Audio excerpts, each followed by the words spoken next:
What is up? What is up? Good evening. It's Friday night. Live. Welcome in. We're going to start with some funny stuff. Come on in. Take a seat. First funny thing I want to talk about tonight is I get an invoice in my email from Washington State University. And I say to myself, what did I order from Washington State University? Did I get a hoodie? What's going on here? Then I see that it is you have to set up like an account. And I was like, oh, I have a PRR, a public request response. And it was, I'm like looking at this and I'm like, what did I request from them that they're all of a sudden, getting back in touch with me? I'm like, what the fuck? Then there was an invoice attached and I'm like, oh my God, what is this invoice?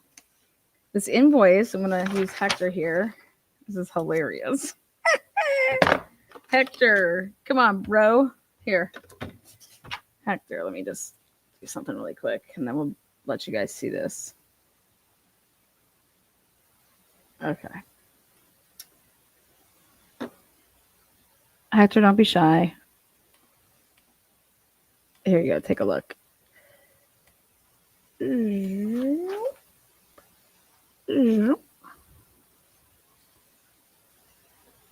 like, damn. See this?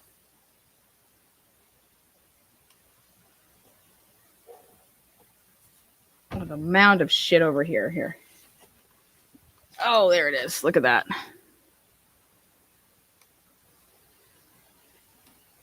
I'm like, what is this? 1 cent, 49 cents. I got an invoice for 50 cents. 50 cents. And it is Office of Public Records. Do you want to know what this is for? 50 cents. They charged me a penny. A penny for my PRR. A penny. And then they charged me, it's 49 cents if I want to use my card. Because that's what they charge people to use their cards. If you're going to use a card. Or I could send in a check or a money order for a penny.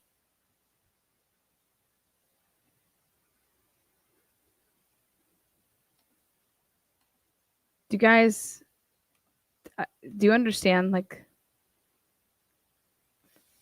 this was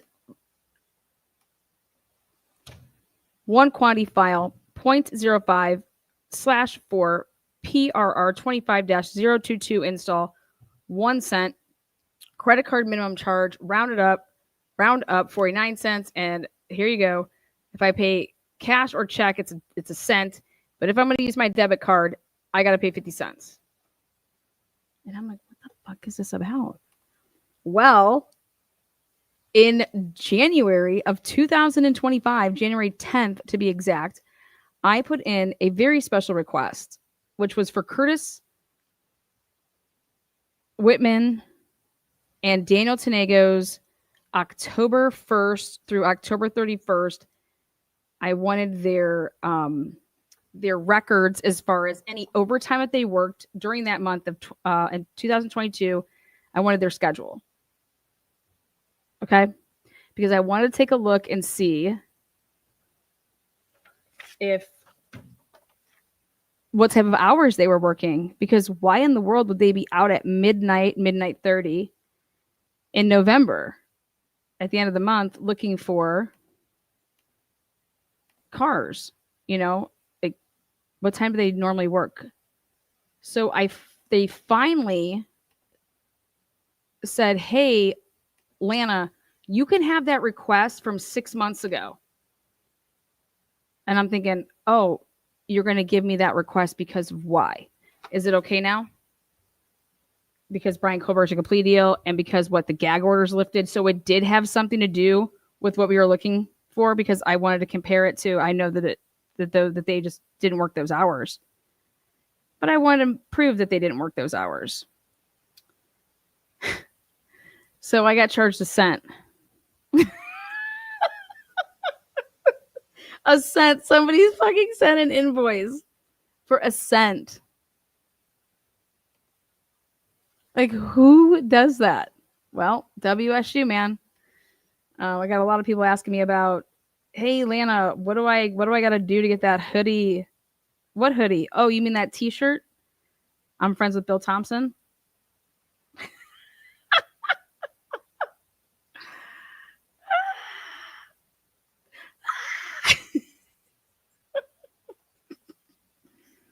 Absolute wild. 1 cent, man. I'm friends with Bill Thompson. Well, this title, the live tonight is Be Quiet and Wait. And then you are just bullshitting Bill. Bill Thompson is nothing but a bullshitter. And I love it. So the Goncalves is going a world tour. The other night, the reason that they couldn't stay longer with Ashley Banfield is because they were flying. And I was like, damn, they're going to Boise early. And I was like, oh, wait. Nope, they're going to New York on the red eye. And I'm like, good for Steve and Kristi. I think Kristi looks great. I think Steve is fed up. He's just fed up. I mean, I think everyone's fed up. But so they take Shannon Gray and they go down or across the country to New York, where they go on Good Morning America, The Today Show. And here's Shannon Gray. Here's Shannon Gray with them. And I'm wondering, like, well, if I was Shannon Gray's family, I'd be like, hey, we're going to go to New York. Let's go. Anything to get the hell out of Idaho. When this first happened, it was something that really shocked the nation, shocked all of us. The brutality of it was still something that was so stomach turning. But for you, this has been a life-changing event. Your lives will never be the same. And I'm wondering, Steve, if you could start us off with how you all got the news and how you heard about the news. It was a normal Sunday. We were watching football, family all together. We got a phone call from a cousin that said they had family that was down in Moscow and that there was cops in an ambulance around our daughter's house. Mm-hmm.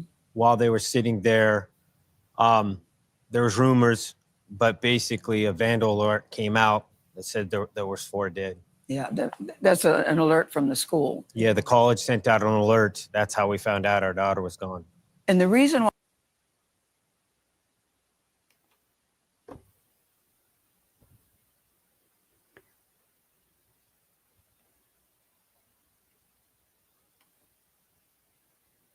Fucking vandal alerts. I think this is so important that we're sitting here today. I think most people think the families know all the details of the case about everything that has happened, Kristi. And that's why it's so important as you sit here today that the gag order has been lifted, because I'm thinking you all know all the details of what happened to your daughter that night, but you were telling me that you actually don't. No, we don't. We don't know any more than pretty much everybody else. So with this gag order being lifted, it will allow us to know more of what happened to our daughter. Steve, why do you want to know the details? Some people would say the fact that he's going to plead guilty, that he will be in prison for the rest of his life, that he will never be released. You won't have to go through the trial and hear some of the most gruesome things that you've ever heard. Why do you want to hear the details? I think by hiding the truth, we're protecting our killers. We have to show the ugliness of what this person did. We're writing our victims' impact statements, and we don't even know what the impact is because they've hid the impact from all of us. Mm-hmm. I don't want... So I thought about that. And he's absolutely, that's so true. The most recent impact statement that I've listened to and I was like cheering on, was from the Monica Simontelli case. And she's just fucking a pig, man. Monica Simontelli, you are a sick bitch. Smuggling in semen and fucking toothpaste bottles of your little jerky friend. Like, you're just sick. Sick broad. Anyways, it was a case out of California. And Fabio was married to Monica, and his sisters gave like awesome victim impact speeches, but they knew all the gruesome details. They knew So their victim impact statements and speeches, how do you don't know anything? I guess you can only talk about the process and how this process has affected you. But yeah, the sisters ripped. I mean, one of the sisters apologized for the language that she was going to use. It was really good. But if you think about all these victim impact speeches, like you're telling this person because of the things that they did, and you're listing things off, right? They don't even know, and anything that they do know is pure speculation, because it didn't come out in official documents. It didn't come out in a trial. It didn't come out through exhibits. It didn't come out through the evidence. And so if you think about it, if you're a parent saying, hey, listen, I want to be able to provide our victim impact statements, can we get material? No. Just wow. Well, I would write a lot about the process, because it wouldn't be a lie. This process is what has affected this family and all the families. So I expect to hear some shit towards them, or, I mean, and you can even make it about Brian Kober still, but that him choosing to be where, he had to come across the country, and then he's going to pick right up on a curb of another state. So you're crossing state lines, and then you got all these fucking agencies involved, and a university hired you. So everything had to be secretive because there's these two institutions that don't want their names. And, their university is being run through the mud and associated with, well, we hired a murderer, because basically WSU hired Brian Kober because of his TA position, give him a scholarship, all that shit. So, yeah, I mean, then we had somebody leaking shit, right? A gag order went in effect right away, but then we have people leaking stuff. They were leaking stuff to us in the beginning. Steve Goncalves comes out and says that nobody has ever talked to him. I'm like, he's like, fucking bullshit. And Bill there's no investigation into this leak, because the first people that you would come and talk to would be people like myself who have provided the leaked material. But nobody has asked me where we've gotten it. Through some crime scene photos or blood or gore or anything like that. But I need to know the facts of what, how many times was my daughter stabbed? Was she choked? What happened? And that should be part of our victim's statement. And they're robbing us, and they're protecting the killer still. To this day, they're still protecting a guy. And admitted to killing her. Yeah, It doesn't make any sense to us. Tell me why you want to know that. Why you want to know those specific details. It's painful for me to just hear it, I want people to understand that we have to hold people to a different standard when they end life. When you end life, you can't. I want school shootings to stop. I want these mass shootings to stop. And I think you can't do that by just brushing it under the table, putting a gag order, wrapping it up in a bow, and say, he pleaded guilty. It's all done. Let's just move on. Mm-hmm.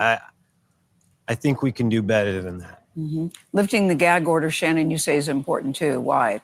Because, they know some of the details, but I'm surprised to hear they don't know all the details. Well, it's a couple of things. You obviously, the discovery in the case, right? We now could have access to the discovery in the case. We already had a meeting with the prosecutor's office in this case and asked them for a copy of the discovery. And giving you discovery would do what? Police reports, the university, or it's Idaho State Police, Moscow Police Department, the FBI, all have investigative reports, the investigation that was done, photographs, pictures, all of those things that are part of the discovery gives us an opportunity to find some answers that they don't have right now. And then you also have the court, all the filings with the court that can be unsealed. We obviously know that most of that stuff will be redacted to protect the information of those privileged, which it should. But all of that information is very important, and it's important that the prosecution keeps their promise to the victim's family and gives them a copy of that discovery. But because if you have to go through the normal course, you do public records requests through all the agencies, and it could take years to get all that information. Kristi and Steve, were you? Okay. Remember this? Be quiet, wait, and you got everything's gonna come, everything's gonna come, everything's gonna come. And we hear right here, Shannon says, keep your promise. They must have promised this family, and it's probably all the families then, that you're going to have access to everything. Okay? You're going to have access to everything. How pissed would you be to then find out that you're not going to have access to stuff? I would be livid. We're just supposed to trust you, right? We're supposed to trust you.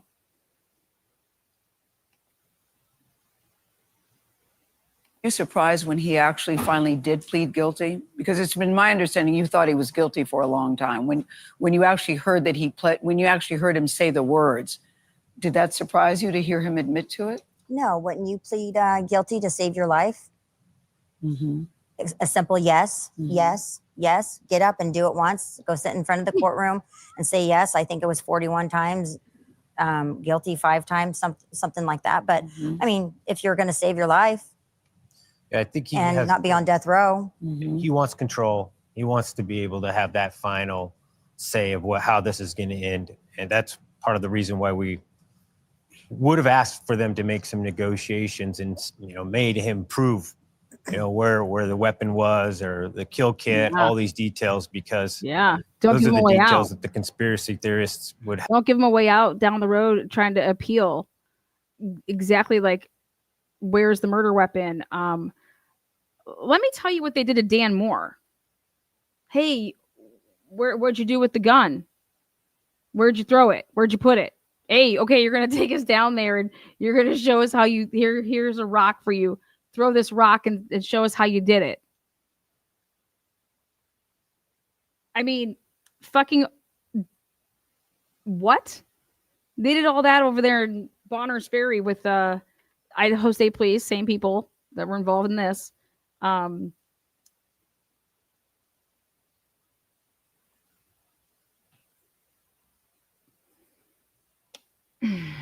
bet you Ann Taylor was like, there had to be talks of that. And Ann Taylor was like, none of that's happening. I'm not going to give you that. We're not going to do any of that. We're not going to do any of that. Don't you think? You're telling me that he didn't make any push for that. And Ann Taylor was like, no, you can, it's this or nothing. I mean, I don't know. Steve said he's going to release the email that they got from the prosecutor's office. I want to see that email. Can you imagine being emailed? If you're telling me to wait and be quiet for 2.5 years, that you're going to send me an email? Hey, we're taking a plea deal. Have a nice night. Excuse me. So the first person to come out and speak, it's no surprise to me, Gary Jenkins, who's been talking and seeing like a canary this whole time. He's the first person from law enforcement that speaks to Anjanette Levy. And I'm like, dude, you're just so predictable. Okay. Gary Jenkins needs to get his, 5 minutes. He WSU and Pullman police chief, dude, he ran such a crooked ass. You know how many people in his department were getting slapped and with sexual harassment and fucking girls on the clock while they were working? I mean, please. This guy couldn't wait to get the phone call to say, yeah, I'll have a sit down with you and I'll tell you. Well, guess what? We're going to talk about that because the date that he gives of the stuff that he was doing, it contradicts the book. It contradicts his own statements to James Patterson. Suck a dick, Gary. Good evening. It's Friday Have night. to be like, okay, it's over. It's done. Life in prison with no chance of parole is still not good enough for you. Some families say, listen, I'm just glad to know that he's not going to get out, that he can't do this to anyone else again. That's not good enough for you because you think about the type of life he would lead in prison, Steve? Yeah, he's dedicated his life. He has a master's degree in criminology. He knows that he can write legal papers for other prisoners and work favors. He can still have an influence. This man killed my daughter. I want him to have no influence in the world anymore. Mm-hmm. And he's going to still be able to do interviews. He's still going to be able to Help fellow inmates, you know, with things. Get them And prescriptions. All these type of things will give him a better and more rewarding life inside.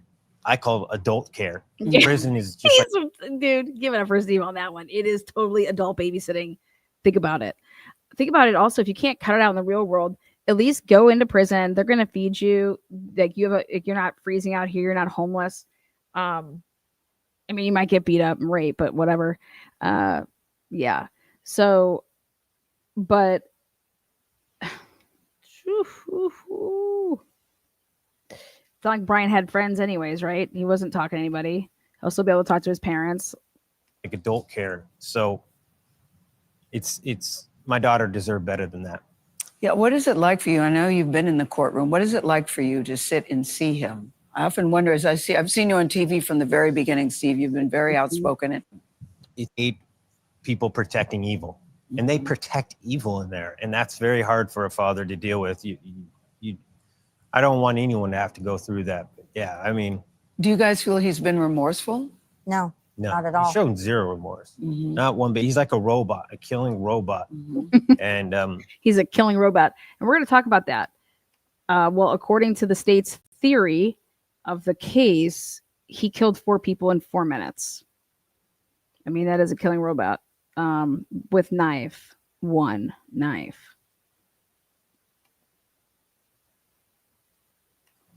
Would that be helpful to you if he showed remorse? I think it would.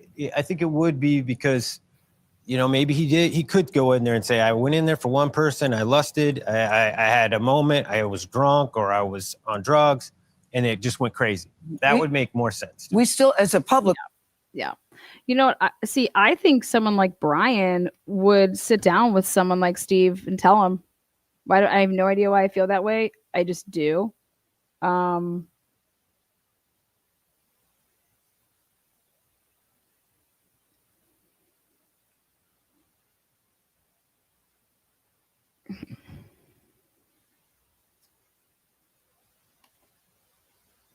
we still don't know the motive. Do you all know the motive? No. No. And I don't think they want anyone to know the motive. I don't think they want anyone to know when he first came on their radar. Yes, there it is. I was waiting for it.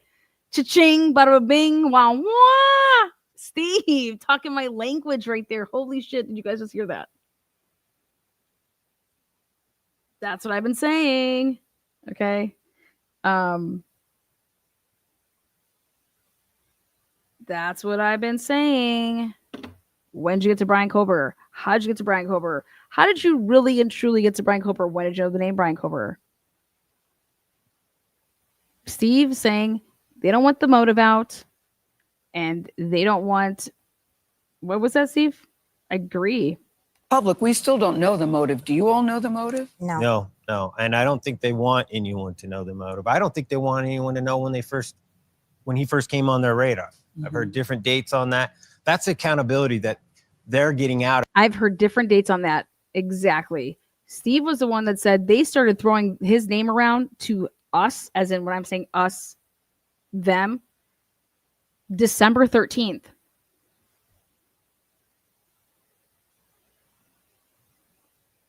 Yeah. I even think it was before that.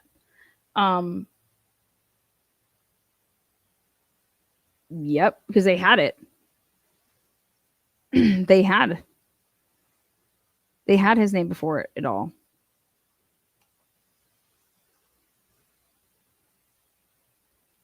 With a gag order and sealing things. Do you I want full accountability. Do you think they know the motive? I want full accountability. Does he mean he wants full accountability from Brian, or is there other things that he's thinking went down? You know what I mean? Because I just Of Shannon, with all the information that they have, I don't think they prosecutors do. and officials, yeah. I mean, I think they're guessing.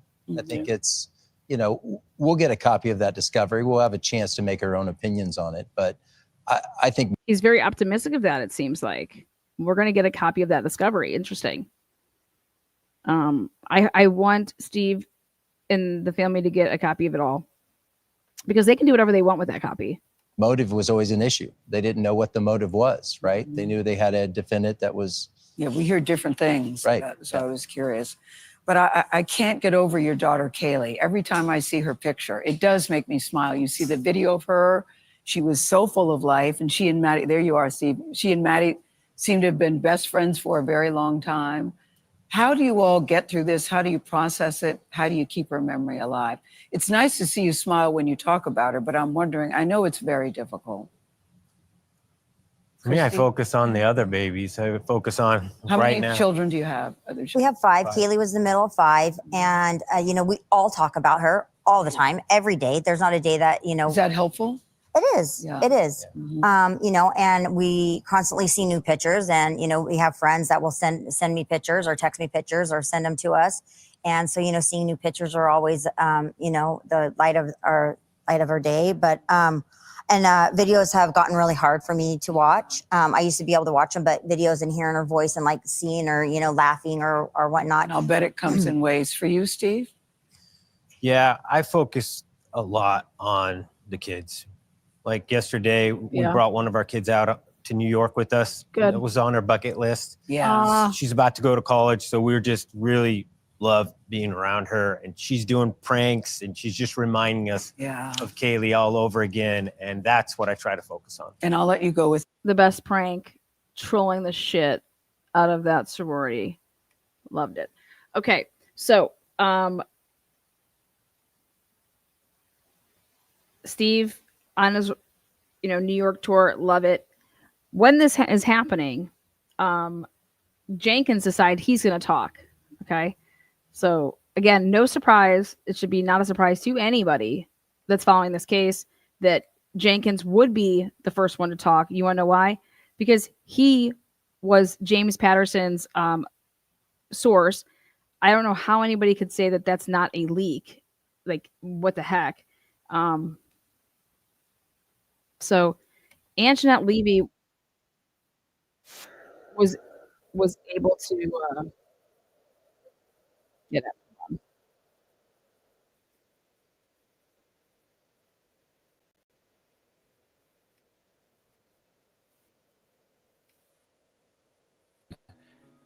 For one, that he had been living on WSU campus. I talked one-on-one with Chief Gary Jenkins about his interaction with Koberger and when he found out he was the suspect in the King Road murders. Students Maddie Mogan, Kaylee Gunn, he went into the home and killed 4 people, ultimately denied committing for so long on July 2nd. In Latah County, state of you do that with honor about this. Yeah. 20, working on a PhD in criminology. Okay. Koberger wanted to study the criminal mind. He wanted to see what made criminals tick, and he wanted to work for a police department. Can you believe that? It seems really ironic and really scary when you think about it, knowing what we know now. But Brian Koberger, even when he was younger, he was a cadet in a law enforcement program. He applied his perfect fit. The job was a graduate research assistant about the dearth of data that is available to be analyzed. Okay, so she got this.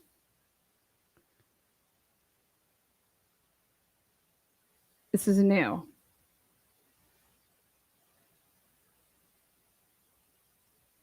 Now, we knew about Koberger applying for this position in the past. It was referenced briefly in the probable cause affidavit. Koberger wrote, "In order for a criminal justice agency to be adaptable to the complex social environment that shapes any single interaction between police and citizens, an in-depth look at the unused data is of extreme significance." So Brian Koberger, someone who has now admitted to committing... I can't believe that this was out. This is Koberger wrote of extreme significance, wanted to be involved in the inner workings of a police department, sifting through data, graduate research assistant for public safety, city of Pasco, and aiding as a graduate. In particular, I would like to work with the city of Pullman, as this city will be my home for my time as a PhD student in the criminal justice and criminology program at Washington State University. Along with the city of Pullman having personal significance, I would also be fortunate to have the opportunity to, through data analysis and research project management, contribute to the criminal justice agency that facilitates the safety and security of the areas within and surrounding Washington State University. Though assisting the city of Pullman is my primary choice, I would be equally as dedicated to working with the city of Pasco. Pasco.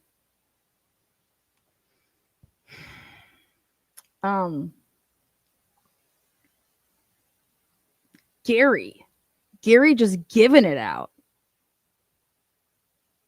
So that's on my list now. I want whatever Anjanette Levy was received publicly. Okay. Oh, that must have been just a personal request that she got. That's part of evidence that's his essay that he wrote.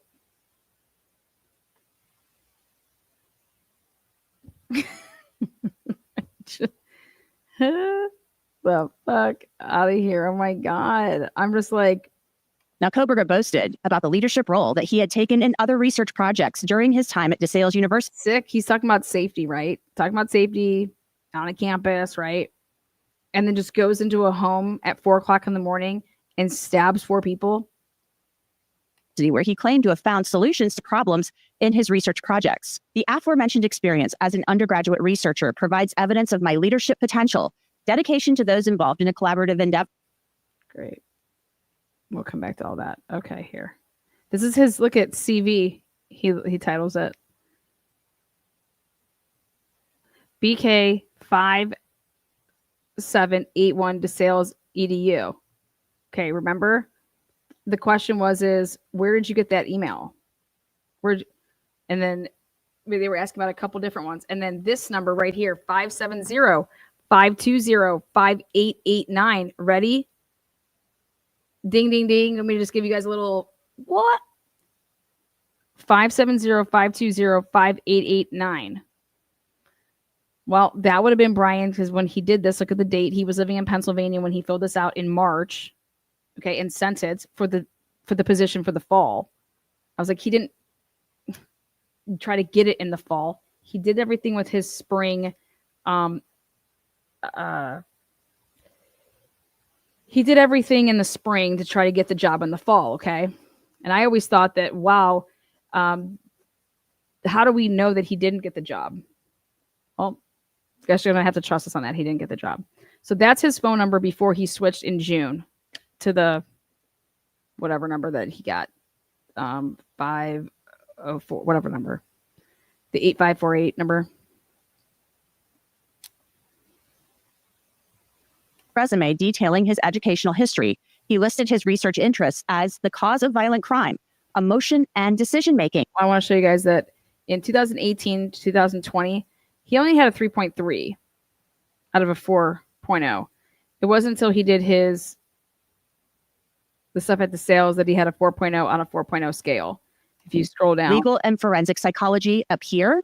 I don't know. So but what I do know in this selfie, beach black, through the house version, all heard that Wrinkle Creek are greatest. And I'll never 2022 in chief, that's BHMD. He is the police chief at Washington State University and was the police chief at the Pullman Police Department in 2022, in April of 2022. So Chief Jenkins, thank you so much for joining me. Thanks for having me. he couldn't wait. You guys, this man could not wait. He could not wait for this interview. I called Don Daniels yesterday. You guys saw. Was it yesterday? It was Thursday. What was that? All right. It was yesterday, right? And I busted balls with her. I'm like, you're about to get a ton of calls, right? And I simply said, are you guys waiting until after the sentencing? What I asked her is, I was like, hey, I'm just calling because I want to know if you guys are going to make any comments, if you're willing to make any comments about the Brian Koberger case now that the gag order's been lifted. Or are you going to be holding and reserving all your statements until after sentencing? Yeah, we're until after. Okay. Oh, okay. I said, well, good luck from here until that time. I'm sure you guys are gonna get a lot of calls. And I made her laugh. I was like, you guys can just put out a mass, presser. We aren't taking no dipshits. All right. I think for a time I said, I'll get back to you guys, after the sentencing. Here's Big Gare. Big Gare. First of all, take me back, if you will, to that interview that you did with Brian Koberger for the internship, the research assistantship program. Does anything stand out to you from that interview? There was nothing that was really significant about that interview or that. Okay, first question is Jenkins, did that interview take place via Zoom? Did that interview take place in person? Take me back. Did he fly out to Washington? Do you know? Did you meet him in person? Was it over Zoom? Was it over the phone? That's my first question, because it's really important.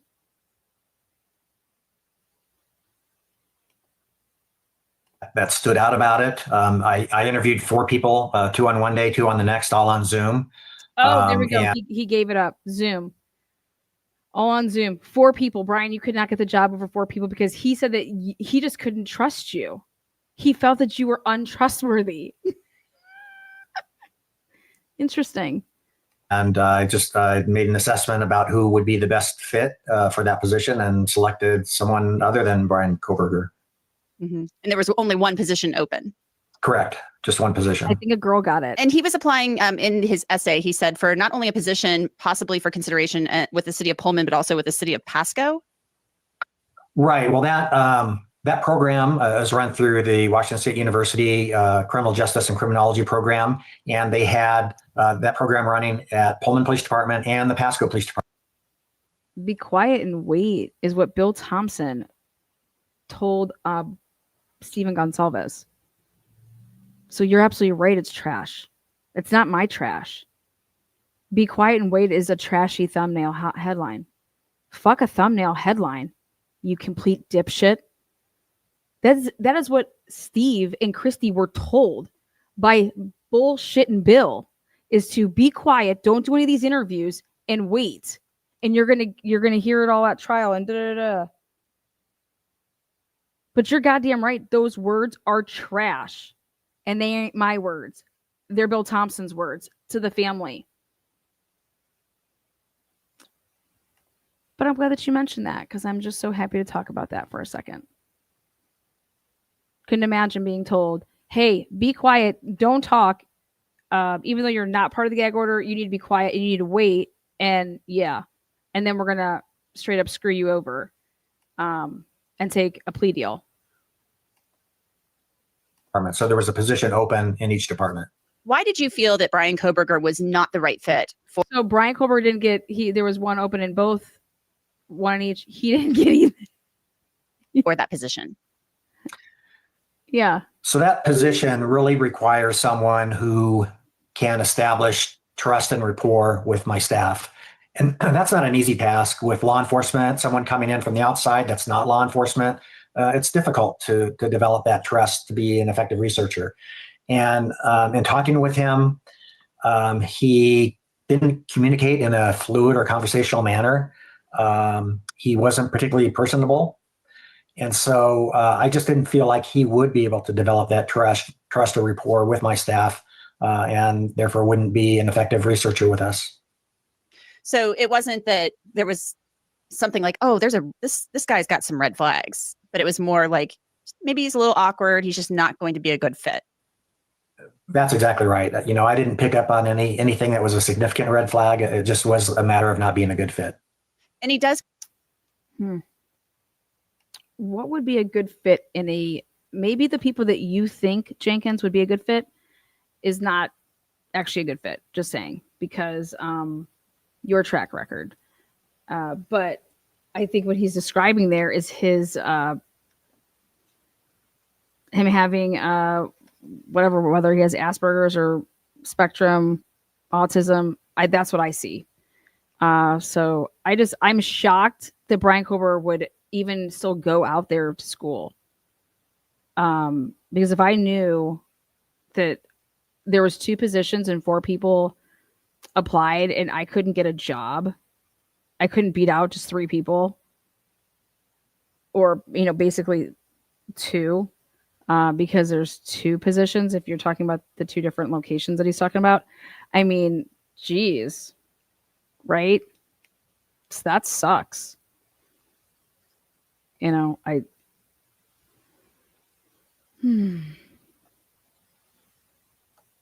And so is he basically saying that the person that he went with had law enforcement experience?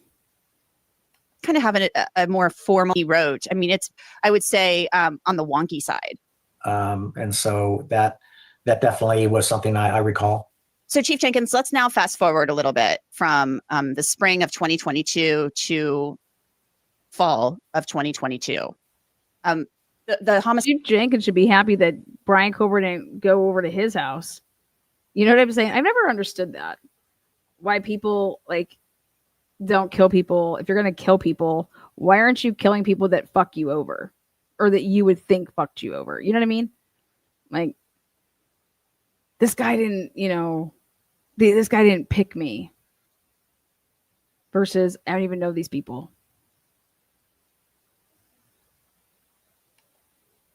Sides happen on King Road. And no, it's not in your jurisdiction, but my God, it's literally in your community. On my visits to Pullman and Moscow, back and forth, people from Pullman to so this had to be just absolutely shocking and startling. This happened. It was shocking. It definitely was not in character for our region. And we are close-knit communities. We're somewhat isolated. The next closest bigger city. I swear, there's a vehicle always driving around whenever they're using a drone. Here it's this FedEx truck. It would be either a 40-minute drive down to the Lewiston area or hour and a half drive up to Spokane. So we rely on each other a lot. And so that does make us close-knit, and we work together frequently. And on that day, when I heard about it, I made a cell phone call to Chief Fry to offer any kind of assistance that they might need. And he was actually out of town, I believe, in his car traveling back to Moscow.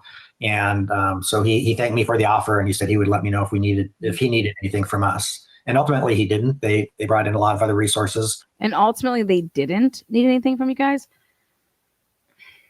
Well, that's not necessarily true, because they sent out unless he's making it so technical, because Idaho State Police was actually the one that sent out the, be on the lookout. They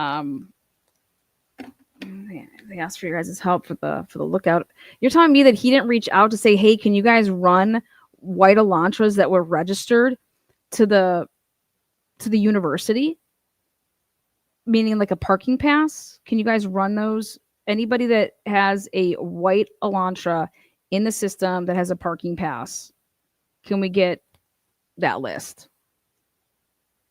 That didn't happen.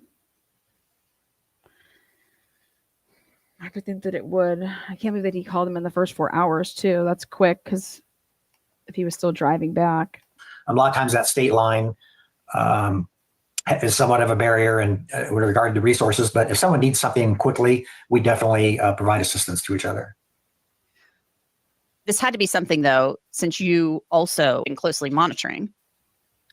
Sure. And we, just like there was a vandal alert that was sent out to the University of Idaho campus, we also sent out an alert to the Washington State University campus to let them know what had happened and to, Okay, that proves Kim, WSU Kim, that proves her story again correct, that there was also a WSU alert.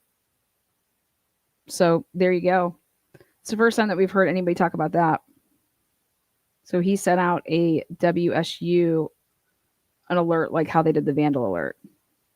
I wonder if it's called the Cougar alert, letting all the college boys know when the hot moms are coming through. Precautions and just so that they knew that there was a serious crime, quadruple homicide that occurred, and the killer was loose. And so we wanted to make sure that people were aware of that and they can take their own precautions. A bolo went out in November, a couple of weeks after the homicides, to law enforcement only. And there were a couple of Washington State University officers to law enforcement went out in November, a couple of weeks after the homicides, to law enforcement only. And there were a couple of Washington State University officers who actually noticed that there was a white Hyundai Elantra. Okay, so this is what my request was all about. From January of 2025, they just got back to me and they said, oh, here you go, Lana. You can pay us 1 cent. We got your Curtis Whitman and then you asked for Daniel Tiengo, and you wanted to know their hours and overtime, all of anything to do with the time that they would have clocked in, and their pay for the month of October of 2022. We approve you 6 months later. It's going to cost you a cent, though. So, owned by Brian Koberger on campus. It was a different, year than they were looking for.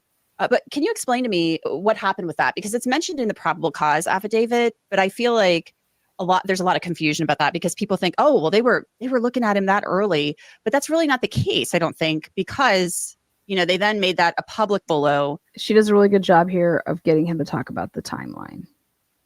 On December 7th. Right. The bolo that we got was, I think, identical to the one that eventually went out to the public, but this was on November. He is so foolish. I think it was almost identical to the one that went out to the public. Well, your actually, Bolo, was do not air this over the radio. Okay. Do not air this over the radio. Do not approach this person. Okay. Do not pull them over. All right. No, it was definitely not the same. It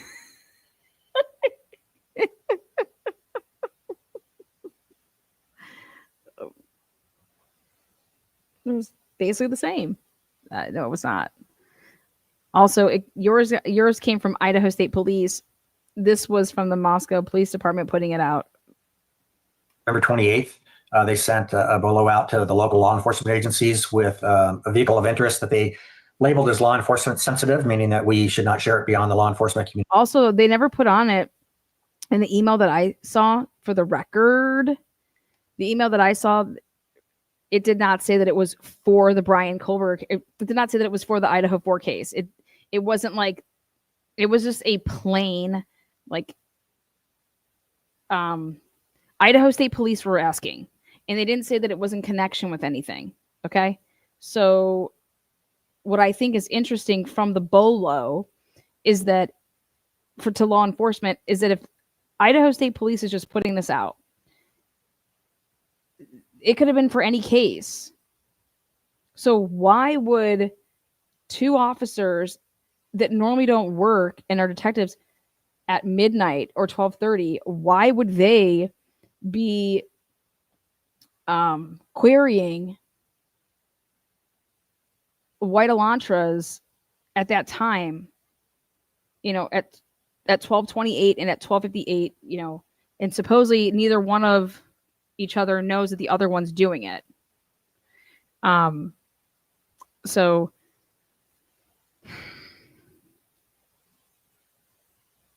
you wouldn't. And so if he's saying that we always thought that got sent out to WSU based on the documents on November 25th. Here he's saying, just like the book says, we got that from, and it was Idaho State Police on November 28th, which I would love to know, was it in the morning on November 28th, in the evening? And these people immediately are working it like that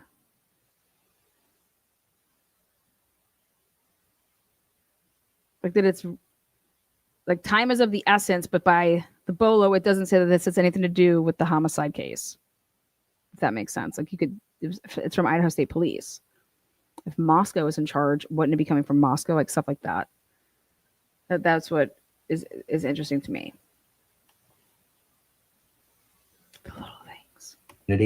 And the description of the vehicle was a white Hyundai Elantra with between the years of 2011 and 2013. And so one of our officers, within 16 hours of receiving that BOLO, was checking our parking database. That 16 hours.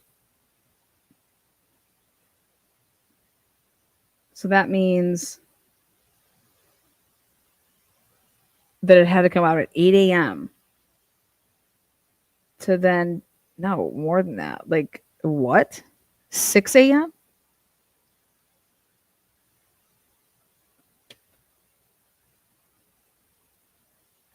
They put that out at 6 a.m. or 5 a.m. That was sent on the 28th then. Because at 11:29 it was, let me see, was it technically,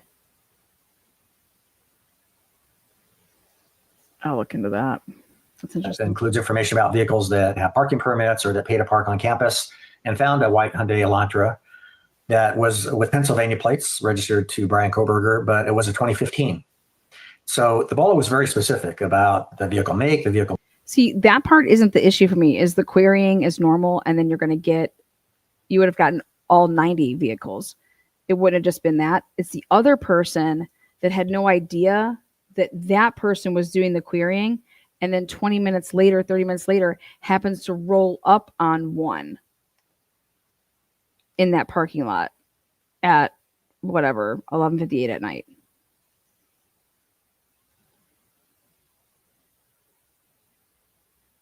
And you're not working, like when you have to go through all of those if you were querying.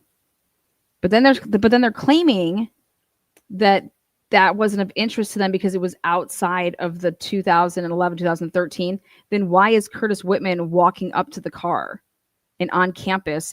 Like, you don't think about this.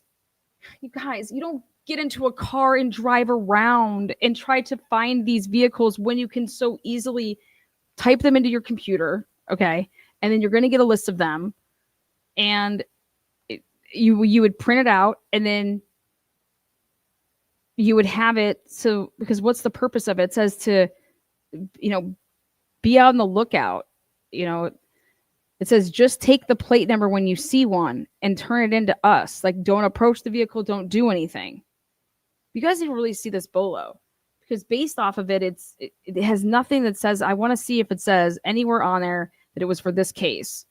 Because what these people were doing in the middle of the night just doesn't add up as to that's why they did it. It doesn't make sense.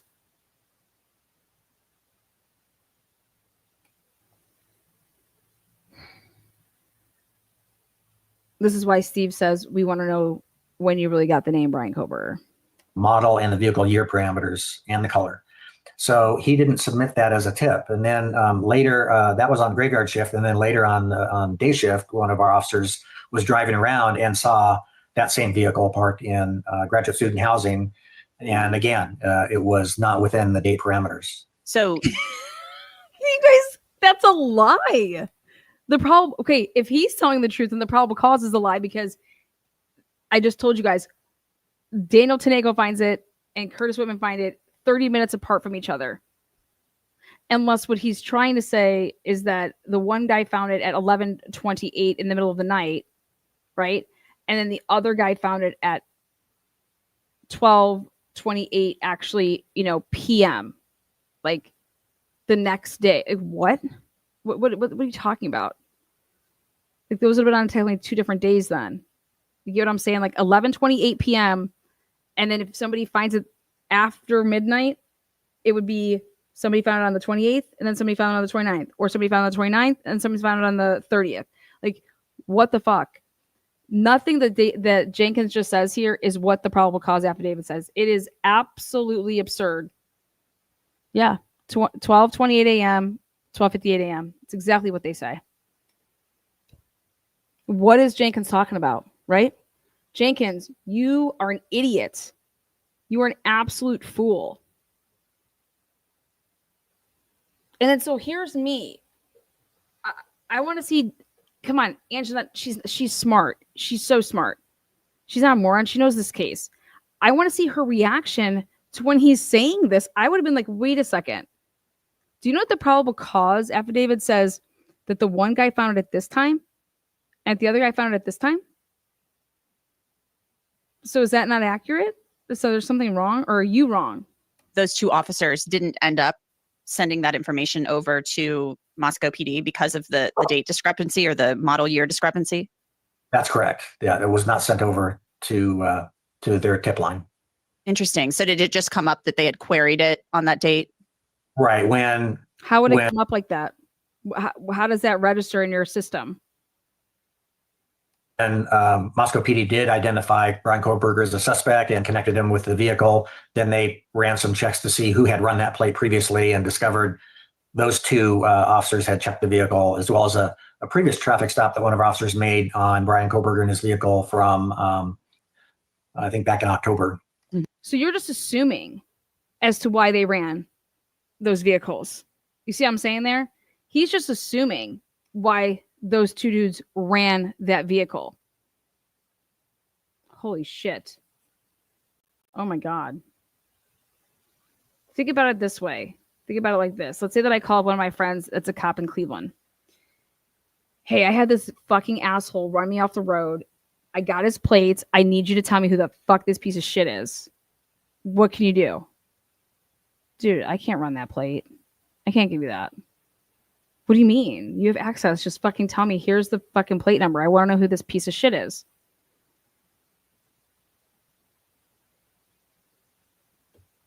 Fine, I'll run the plate for you.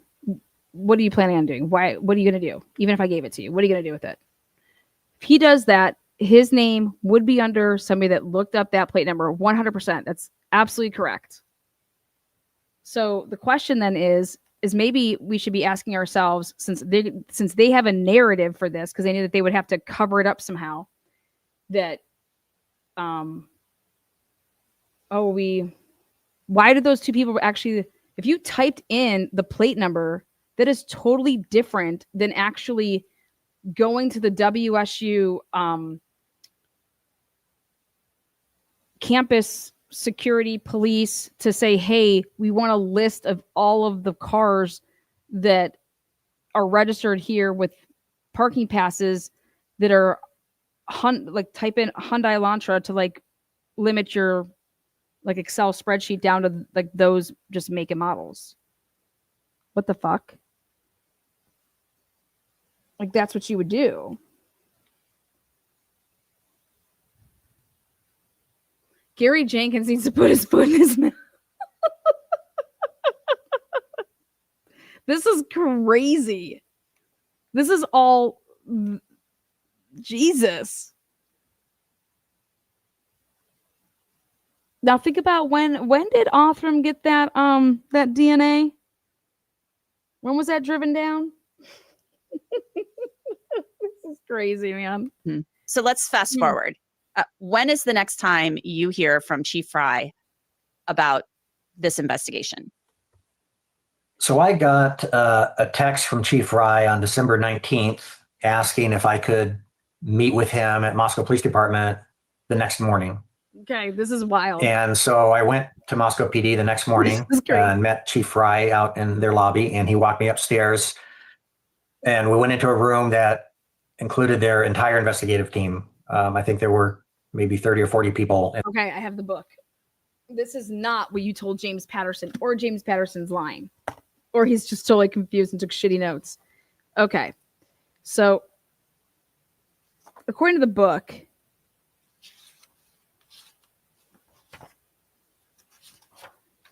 on December 28th,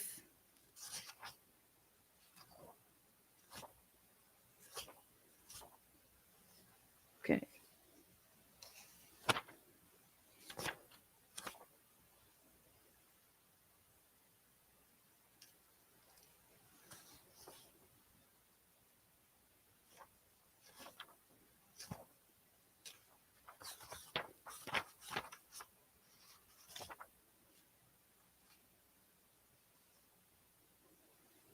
It was right before they were going to take him down.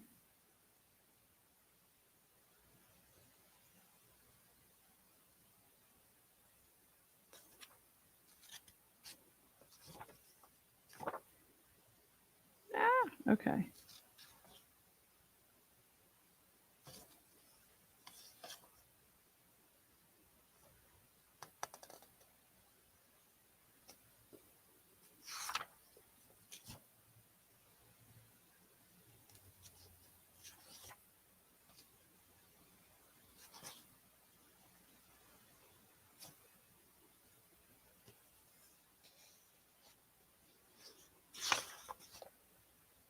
Okay. December 28th, 2022. The WSU police chief, Gary Jenkins, is finishing up for the day when he sees that James Fry is calling his cell phone.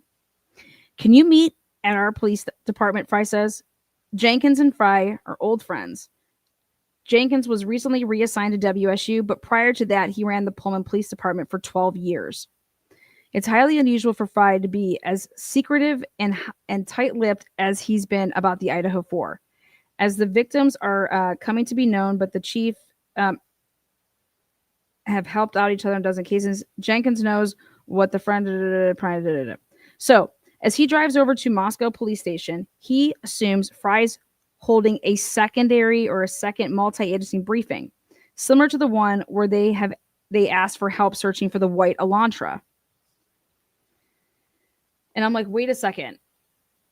All that went out in a briefing with that was a little fucking email. But when Fry meets Jenkins at the front door of the station, the WSU chief senses this is different.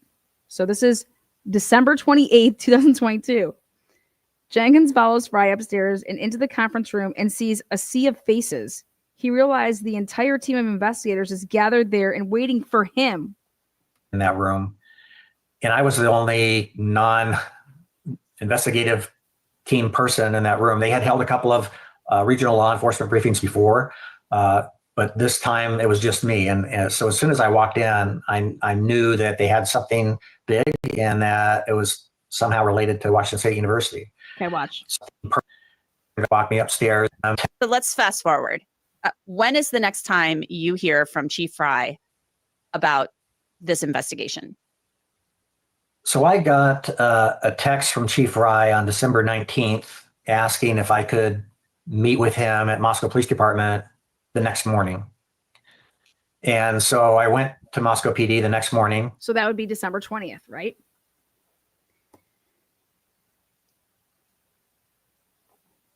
What they're about to tell him, Fry says, is completely confidential, not to be shared even with his agency. In that instant, he realizes why he's there, rather. They've found whoever did this. And this person is at WSU on his turf. His heart sinks. Brett Payne says, we think we know who the suspect is, and he's in WSU housing. Again, December 28th, 2022. And then he says his name is Brian Kohlberger. Odd name, Jenkins thinks, but it's an odd familiar name. It rings a bell. And then it comes to him. I know that name, he tells the people in the room. He sees astonishment on their faces. He says, I think I interviewed him for an internship position when I was Pullman's chief. I probably have his resume and cover letter in my files. He goes straight back to his office and sends them over. Payne and the team receive them, and their contents make it straight onto Payne's draft affidavit, the one he'll submit providing evidence to justify an arrest warrant for Brian Kohlberger. It already contains what the police have discovered about the path of the Hyundai Elantra. It already contains what the police have discovered at that point about the path of the Hyundai Elantra, Kohlberger's cell phone records, and what Dylan Mortensen saw that night. Payne now adds it to the following. Now listen to this. And met Chief Fry out in their lobby, and he walked me upstairs, and we went into a room that included their entire investigative team. I think there were maybe 30 or 40 people in that room, and I was the only non-investigative team person in that room. They had held a couple of regional law enforcement briefings before, but this time it was just me. And so as soon as I walked in, I knew that they had something big and that it was somehow related to Washington State University. So they told me that they had developed a suspect based on DNA at the crime scene, and that suspect was a Washington State University graduate student by the name of Brian Kohlberger, who lived on the WSU campus in graduate student housing. And when I heard the name, it's somewhat of an unusual name. It took me a minute, but then I remembered that I had interviewed Brian Kohlberger, and I told the investigative team I had interviewed him previously for that intern position, and I had his resume and cover letter for that position that I could provide to them. And then Is that right? And then after that, I collected information about his apartment where he lived and his graduate assistant student office that he shared with another. Do you understand that based on this book and what he's saying, the reason it matters is because this supposedly all comes after they, according, if he's, they text, he's saying he texted or called him, that'd be discoverable. When he sees James Fry is calling his cell phone. So Jenkins's cell phone is discoverable. Can you meet at our police department? Fry asks. So you have to see is, did Chief Fry call Jenkins on December 19th? Okay. Because then according to him, can you meet at our police department? Fry asks. Jenkins and Fry are old friends. So if that's the case, then that means, okay, yeah, I can meet them the next day, which would be the 20th. But according to this, it's saying that they would have already had his cell phone and all of that stuff.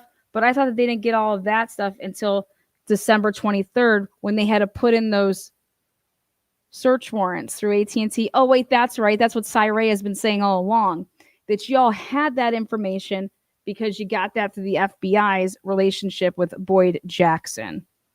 Holy fucking titties. So, but here's me and the difference of the way that I would be interviewing people to be like, because I know dates, timestamps. If I'm working on a case, I know the case. And I would have said, oh, Chief, okay, can we break this down for a second? I just pointed out there's totally discrepancy here with Whiteman and Daniel Tiengo and how that whole thing happened. And now we have a huge discrepancy here with, wait, when were you asked to go there?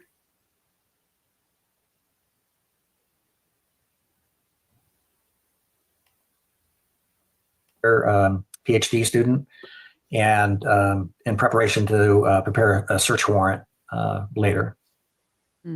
Interesting. And so that was back on December 19th that Chief Fry texted you? Correct. Okay, because that's the same day the FBI said, you guys need to look at this guy. That's when they got the name from the FBI through the genetic genealogy. So I think that's really interesting.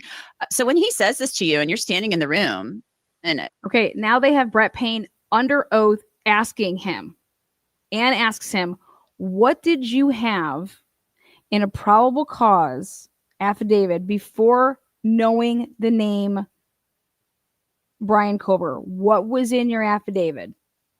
What was in your working A's? Remember that? So funny that I just pulled up because I wanted to blow this out of the water. I went and grabbed the order on defendant's motion for Frank's hearing.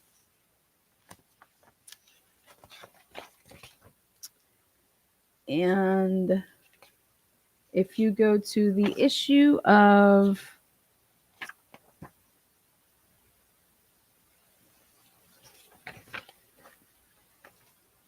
K.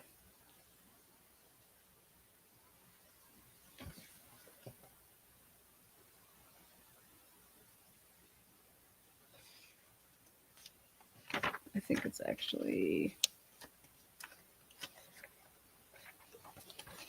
there's a bunch of them.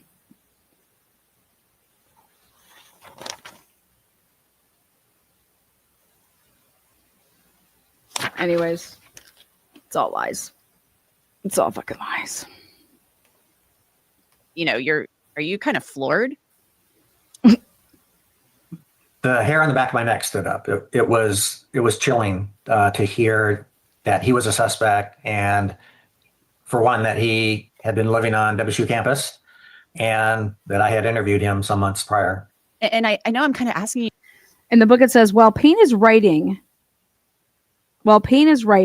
Jenkins is sitting in front of his computer, already running his to-do list through his mind.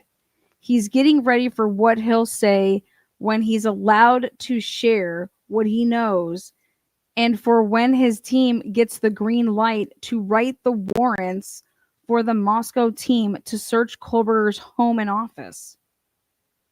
Thank God he'd spoken to the guy in charge of camera security along Stadium Way, the main street in Pullman. Soon after the murders, they'd agreed it might be worth holding on to the footage of the night of the murders beyond the regular retention of 60 goddamn days. Are you fucking kidding me right now? Ah! This is so fucking fire. Big Mouth Gare. Yeah. Did you guys want me to read that one more time? I always wondered who was the person that hit up WSU's, the videos that they're using past 30 days. Because if you think about it, murders November 13th. You better get a hold of those cameras before December 13th. Okay. Because a lot of stuff after 30 days, good luck. Well, in the book,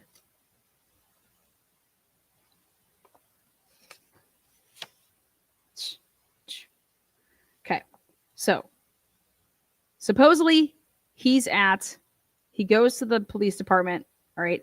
Then supposedly he's like, okay, I think I have all this information. Let me get back over to my files and then I'll send you everything, okay? So supposedly he goes straight back to his office and sends them over. Payne and the team receive them, and their contents make it straight onto Payne's draft affidavit, the one he'll submit, providing evidence to justify an arrest warrant for Kohlberger. It already contains what the police have discovered about the path of the Honda Elantra, Kohlberger's cell phone records,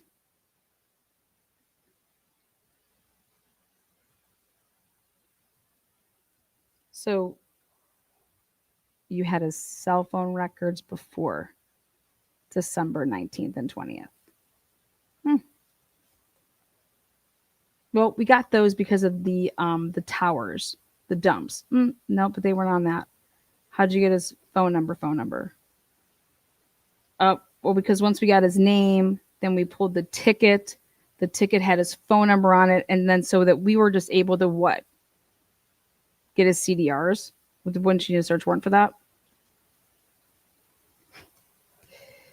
But while Payne is now adding this new information from the information that Gary just gives him, Gary says, while Payne is writing, Jenkins is sitting in front of his computer, already running his to-do list through his mind. What are you going to... He's getting ready for what he'll say when he's allowed to share what he knows and for when his team gets the green light to write the warrants. I thought Don Daniels wrote the warrants. What he'll write the warrants for the Moscow team to search Kohlberger's home and office. Thank God he'd spoken already to the guy in charge of the camera security along Stadium Way. Thank God. That's the main street in Pullman. Thank God he already spoke to them, because he spoke to them soon after the murders and said, you know what? I think you should keep on to I think we should get a request in there to hold on to that footage from the night of the murders beyond the regular retention of 60 days. He sees in his database when he's sitting at his computer, typing it up, he sees in his database that the Pullman cops pulled over Kohlberger in October. And he now sees that his guys, Officer Tiengo and Whitman, had identified the car a few weeks back. I said to myself in my notes, how did he see this? Because if Whitman and Tiengo were just querying, like, you actually have to type in the plate number, and that's what's going to show you a query. That's what my friend from Cleveland was like. He's like, well, if they're just getting the database from the campus, you're going to get that from the campus. And so therefore you're going to have a list then of all the plates that were registered to Hyundais, right? And then so you would be typing them all up. So there should be multiple ones. So then I said to my friend in Cleveland, I said, okay, so if I wanted to find out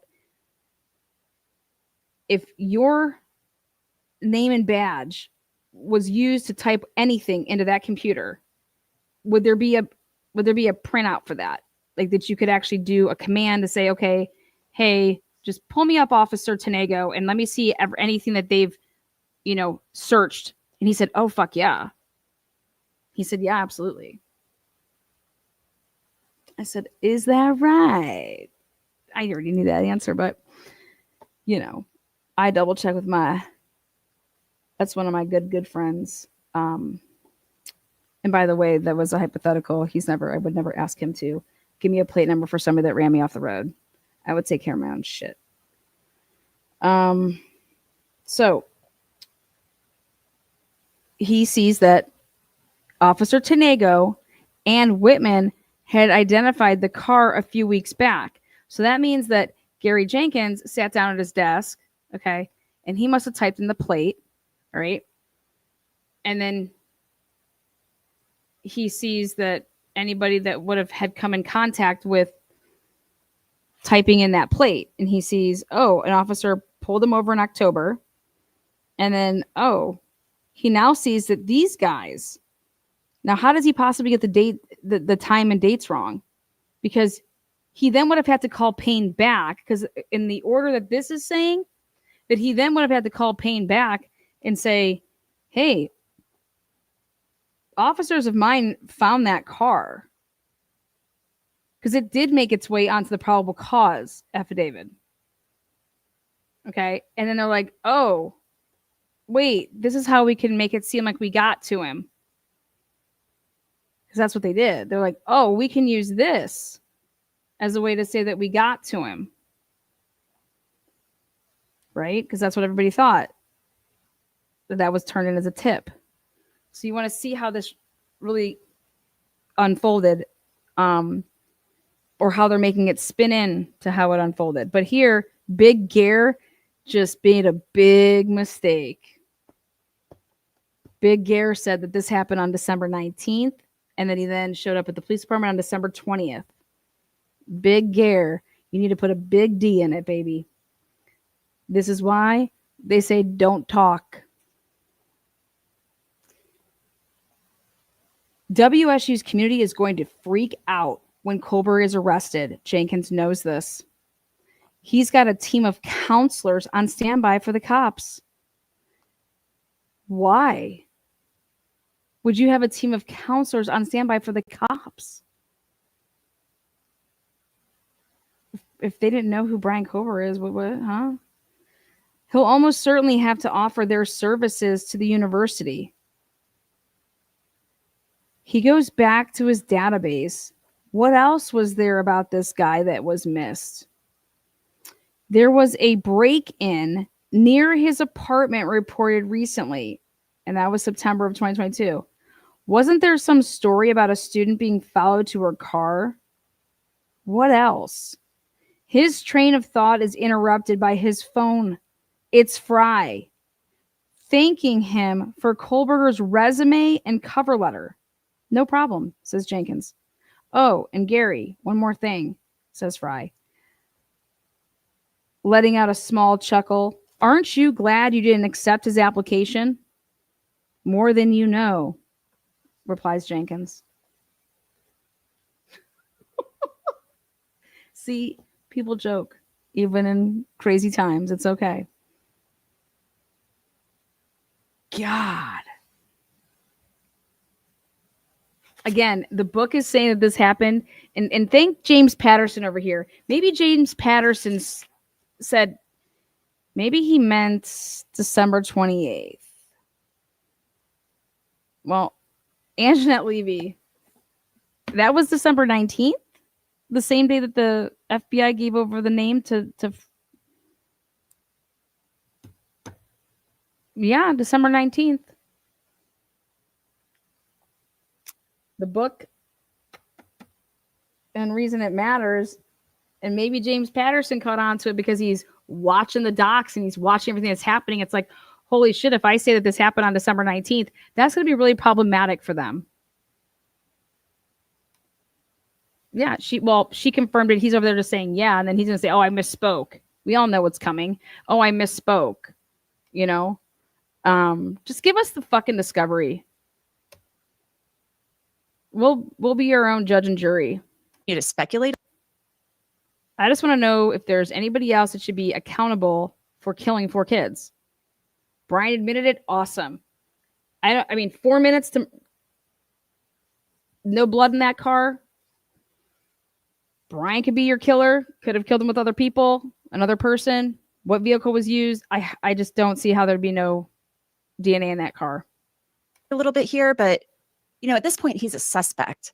But the DNA is a pretty damning and overwhelming piece of evidence. It's a strong connection. Plus, you have the white vehicle. As far as circumstantial evidence, So remember when Payne was asked who else did you know that was when the FBI is saying you have a tip or we have a tip and you're supposed to treat it this way, and Ann Taylor asks him, well, did you know what piece of evidence they were linking it to? No. Oh, really? Well, Gary Jenkins did. Gary Jenkins did. And he's about to admit it right here. goes, those are two very incredibly, those are incredible pieces of evidence. So are you thinking to yourself, I'm assuming you spring into chief mode. I mean, you've got to get to work, but you're saying the hair stood up on the back of your neck and you had interviewed him. Are you thinking, oh my God, we could have hired this guy and he, to be an intern, and he could have been in our department. And maybe this was, maybe even thinking back now, was this going to be a cover for him to be involved in a police department so he could maybe run around and commit crimes? Well, I mean, that's always possible. It's also possible that this had all been calculated and he was hoping to be in a position to find out about confidential information. And so, yeah, there's lots of possibilities there. But ultimately, I definitely was, I was very relieved that I had not hired him. Sure, of course. So from there, you go back to WSU and you have to get to work because that stuff is going to be happening. Yeah. So what do you do after that? Yes. Well, they had asked me not to share that information with anyone, including my own department. And this supposedly was, do not share this with anybody. And according to the book, it's December 28th. But according to him here, it's December 19th and December 20th. And do not share any of this with my department. So let's hear about this now. So for me, I was getting information about where he was working on campus and where he lived on campus again. And because I knew that there would be search warrants served at some time. And then ultimately when they kept me in the loop about when they were planning to make the arrest and serve a search warrant at Brian Koberger's home in Pennsylvania, we wanted the search warrants to be served pretty much simultaneously, just so there were no issues with any potentially someone else that may have been involved or assisting that could circumvent, those warrants. So we ended up serving those warrants on December 30th. We had Idaho State Police come over to assist our staff with those warrants and doing the searches. So when do you get the call that, okay, we've got him in custody and you can go in and do the search warrant now? Well, we had a tentative time set up. It was early in the morning of December 30th. And then we got a call that they had made entry to the house and made the arrest. Okay, let me tell you guys why the book's totally wrong. Okay. It could not possibly have been on December 28th that any of this happened. Okay. And that the chief Jenkins was brought on over and brought in, because guess what? Payne, when do you think he takes off to go to Pennsylvania? The trash pull, you guys, was on December 27th. And it was flown then to wherever the fuck it was flown. And then it was handled with on the 28th. Okay. Jenkins is right when he's saying this happened on December 19th. Oh, then he went there the 20th. Oh my God.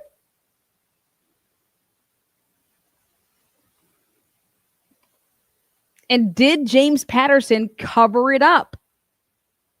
Did Vicky Ward and James Patterson? Now we have to really talk about these fucking dates, because did James Patterson cover up and push this all the way out to the 28th because he knew that it was a problem? He knew it was a problem, and he's over here, and now the book that's the leak is now the author is covering. Or did James Patterson really be told that it was the 28th because Jenkins lied to him?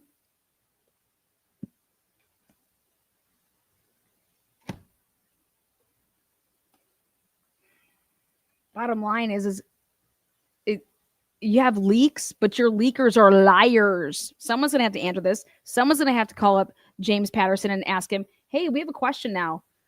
There's a huge discrepancy, and it's going to be either your credibility on the line or it's going to be the credibility of, homie. So I'm sure you have all of your notes that you did all of these interviews with, right? Because you're just so ethical, and you had 320 sources. So let's talk about this. Go back to your notes that have when you interviewed Gary Jenkins, and what does it say in your notes? Because I'm just curious, did Jenkins lie to you guys, or did you cover it up, the true date of when that all would have happened? Fucking bullshit. Hate fucking liars. Arrest, and then that's when we started the warrant. It was, I think, maybe 5 or 6 in the morning. And when you get in there, what's it like? The apartment was sparse. It didn't look like someone was actively living there. It was almost to the point where someone maybe was not planning to come back. So it was not a typical occupied type of an apartment. So he just left all that shit though, like his TV, his Fire Stick, his computer, like tower. Interesting. So, no clothes hanging in the closet, or was it just no books, or just, was there furniture? All those books. Or could you There was some furniture, very few clothes, not even a shower curtain. I don't recall if there were any books there, but there was just very little. So, Chief Jenkins, you guys get in there. You don't know what was in there.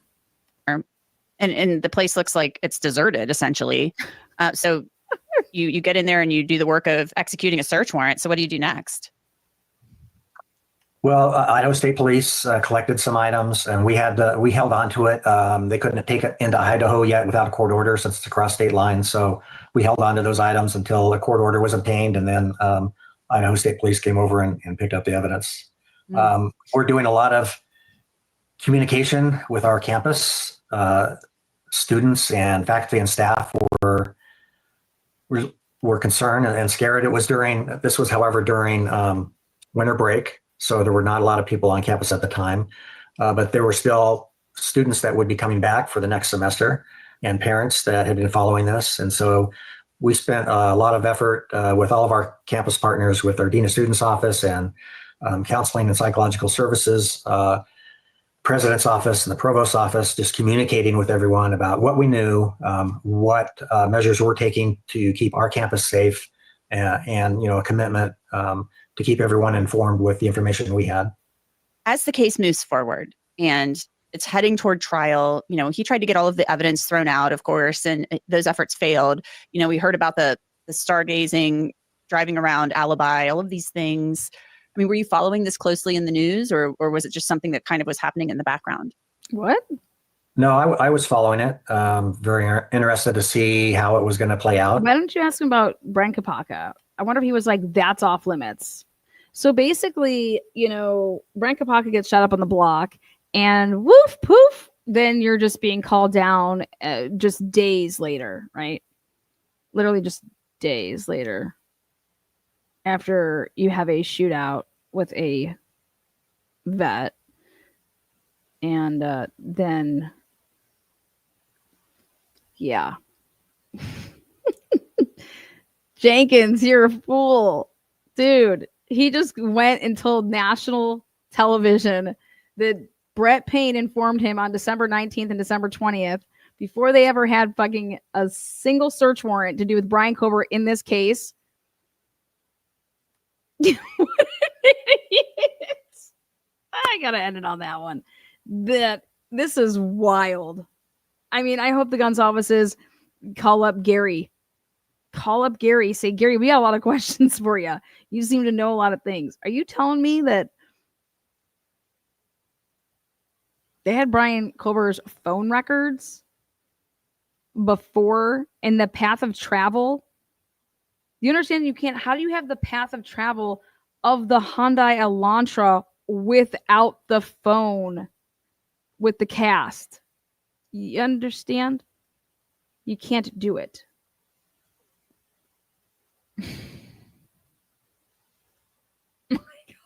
Oh my God. Oh no. Oh God, blunder. We obviously had a big stake into what had happened and what is going to happen. So we followed it closely. Oh, So he's heading toward trial. wait, what do you mean you followed it closely? Like when? You were Everybody's getting ready for a trial. I mean, what obviously, do you think Ann Taylor's team, if they're watching this, like if they truly believe in this man's innocence, right? Like, what do you think? Are they like, oh my God, what is this man doing?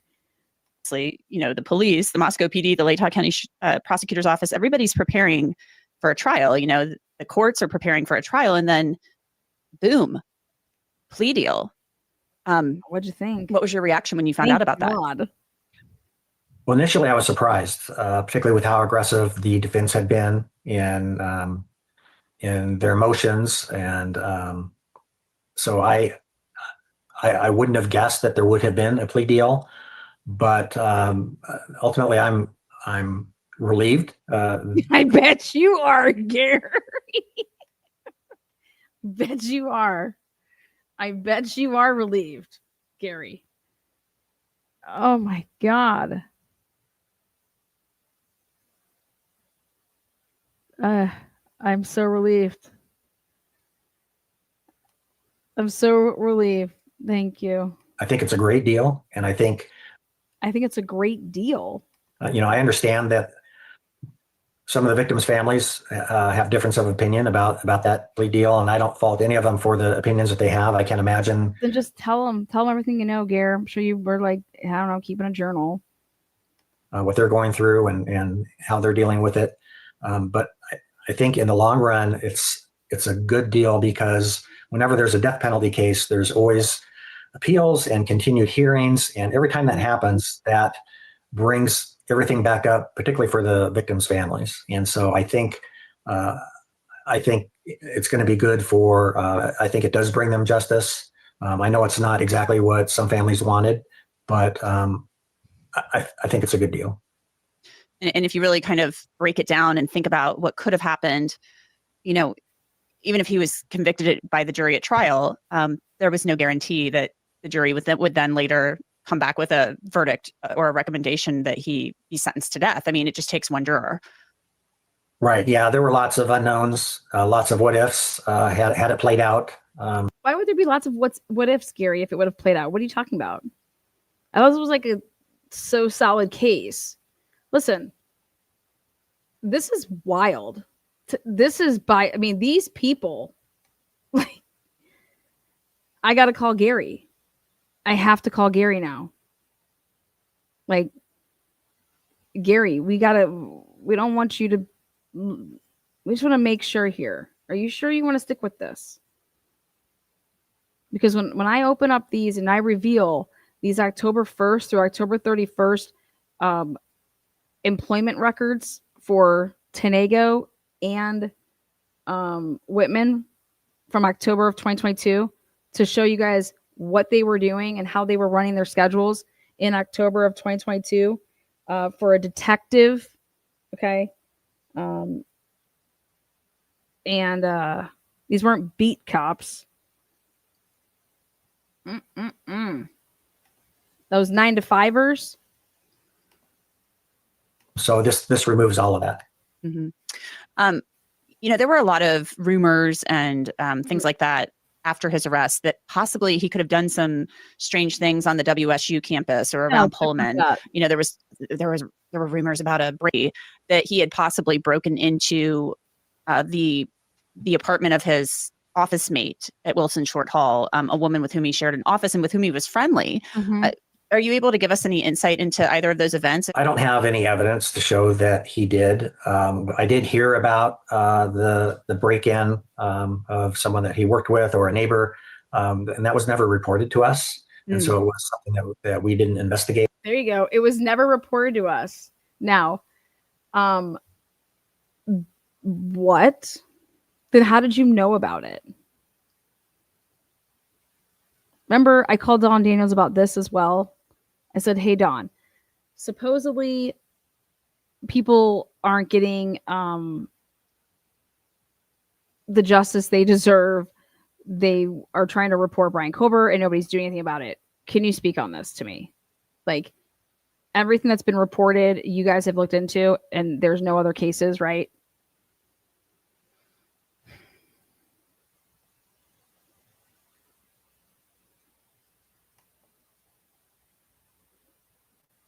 So where did you get the information when you were looking up and you're like, oh wait, wasn't there like a break-in, Gary? Or was that just, James and the Giant Peach over here, Patterson, just putting a little twisty poo on your fucking chapter, man? So we just don't have any evidence to show that he committed any crimes on campus. What are your thoughts now as we head towards sentencing? And what are your thoughts now? Do you think that he committed crimes that weren't reported? What? Your relationship with Don Daniels cracks me up. I know. I told you guys that there's people I wanted to buy beers for, and now I just feel like I don't get that opportunity. Don Daniels is a road dog, man. She had to put in lots of time. She's chief now, man. Chief D. And he's going to be spending, as far as we can tell, the rest of his life in prison behind bars. Are you going to hire him now? I think, I think there's only one unanswered question at this point, and that's motive. I think we can look at his interests and his past and come up with some possibilities, but I think that's the one unanswered question. So he was trying to break in to steal money or drugs to facilitate his habit because that's what his history is. Would you say that that's accurate?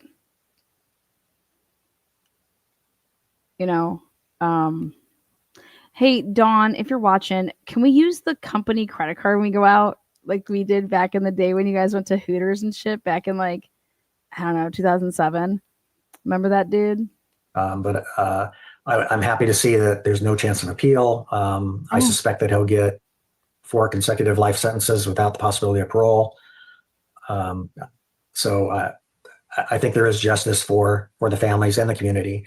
And my hope is, and I think this will happen, is that these murders aren't going to define the community of Moscow or Pullman, that the way that the communities came together and supported each other, I think that's what's going to define. Okay. All right. Anybody have anything to say besides Bluebird? Lana, I'm devastated. JLR blocked me. Why? I don't believe JLR blocks anybody. You must have been a bad girl. I have a theory. They took the plea knowing the show and book was coming and they could use some of this and they'll switch to trial. I don't know. I'm just Gary, what the hell? Okay, put a 1 in chat if you think, does it change a lot of things for you hearing that Gary actually, that wasn't on the 28th, it was on the December 19th or 20th, right? And as he told Anjanette Levy, and that what they had already known and told him is now this isn't hearsay. Like what Gary Jenkins just told the world is not hearsay because he was brought into that room. And he was told because he's part of the debriefing. He was part of the debriefing. The debriefing that was asked by Ann Taylor, tell us about December 19th, Officer Payne.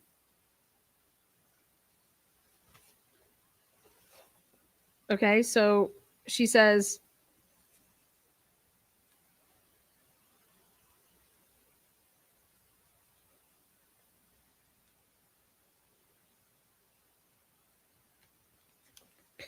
I want to back up and talk about the affidavits. I think you told me in a prior hearing that you were the person that wrote Exhibit A, or the affidavit in support of the search warrant, when it came to looking for things about Brian Koberger. Did I understand that right? Yes. Okay. And that affidavit, when you began, was that on about December 23rd to get records? Answer. As far as when I started writing the affidavit, is that what you're referring to? The first search warrant that applied to Brian Koberger, I believe it was December 23rd. Yes. When did you begin writing that affidavit? I began writing that affidavit long before that. It had been a running affidavit because at the beginning of it, there's, just the walkthrough of the crime scene. There's numerous things. It was a living document. So we just added information to it. I'd say that document started, I don't know. I couldn't give an exact date. A couple weeks prior to that.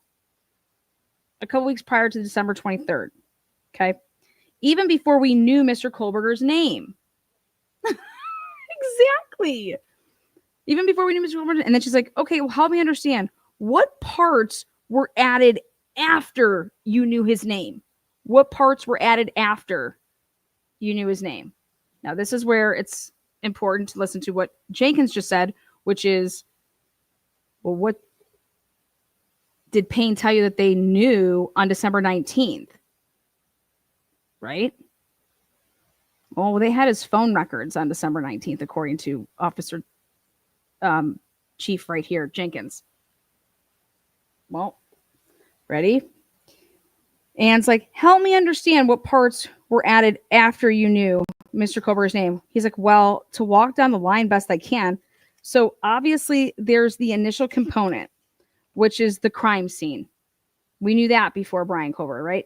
The testimony from the roommates. There was no testimony, by the way. It's just their statements. The testimony from the roommates. Then after that, it shifts to, I believe, the first mention of, or the first component was that Brian Koberger was pulled over by Corporal Duke on a traffic stop. He was also contacted by WSU police. His vehicle was ran by WSU PD officers. Then after that, we included trying to walk down through the thing without it in front of me. Then and I'm like, wait a second, what? Ready? The question is, help me understand what parts were added after you knew Mr. Koberger's name, like after you knew his name. Not like before. After you knew his name, what was added after you knew his name? Well, to walk down the line best I can. So obviously there's the initial component, which is the crime scene. You added that after you knew his name? What did you add after? Like, and then so I'm over here reading this. I'm like, Ann, what the fuck? Why aren't you being like, wait a second, hold on. This is everything that you added after his name, the crime scene, the walkthrough?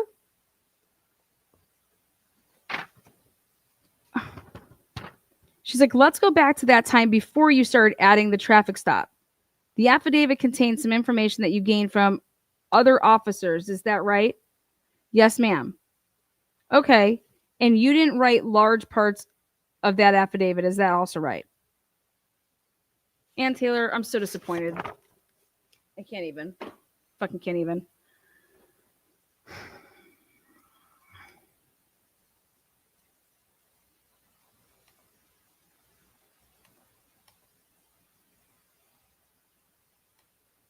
Anyways, what a Friday. What a Friday. Chief Jenkins comes out and tells the world they had Brian Koberger's phone records on the 19th, on the 20th. They had, they had everything, the path of the travel of the car, everything. Before any search warrant was wrote up for any of Brian Koberger's phone. If this doesn't blow your mind as a parent, Steve, call him up. He's itching to talk. Itching. $20. Tanda. Idaho4 Lana Brains. Thank you. That's very kind. Thank you. Appreciate that. I am just blown to bits. Not really. Knew it was coming. Anything else?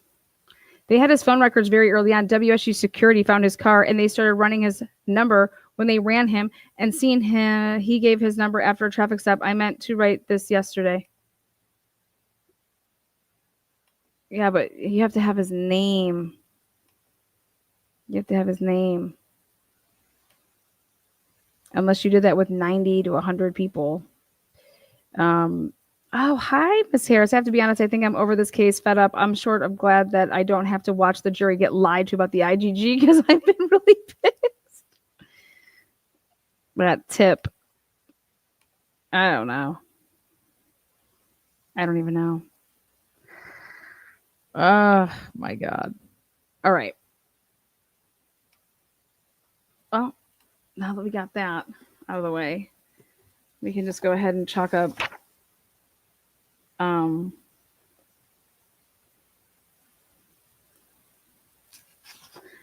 can't wait to talk about Brian's rush with a gay man. The next time I talk about this book in these chapters I'm going to do.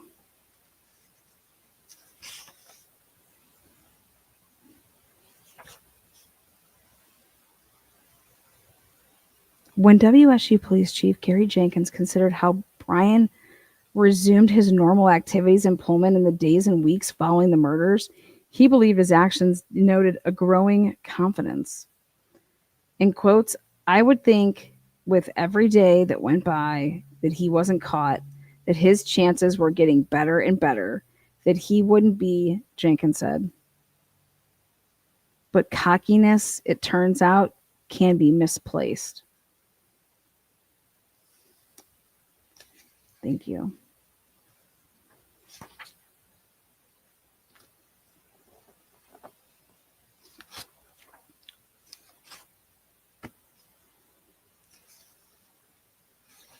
Do you guys want to hear about Brian's touch with gay guy?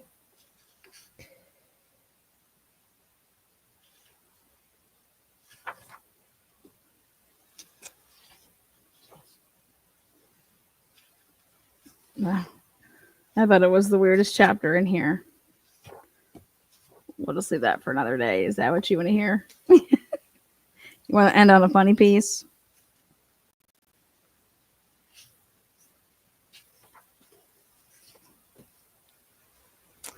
Okay, fine. Okay. All right.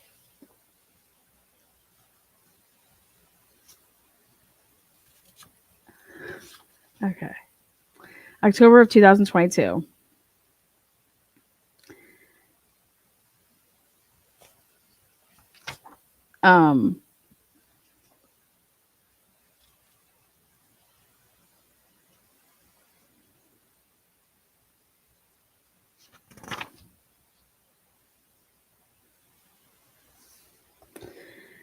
The weather hovers over between fall and winter. It's bitterly cold, but the first snow has yet to arrive. After class at around 5 p.m., Ben Roberts is milling around in Wilson Short Hall when he bumps into Brian, who offers to give him a lift home.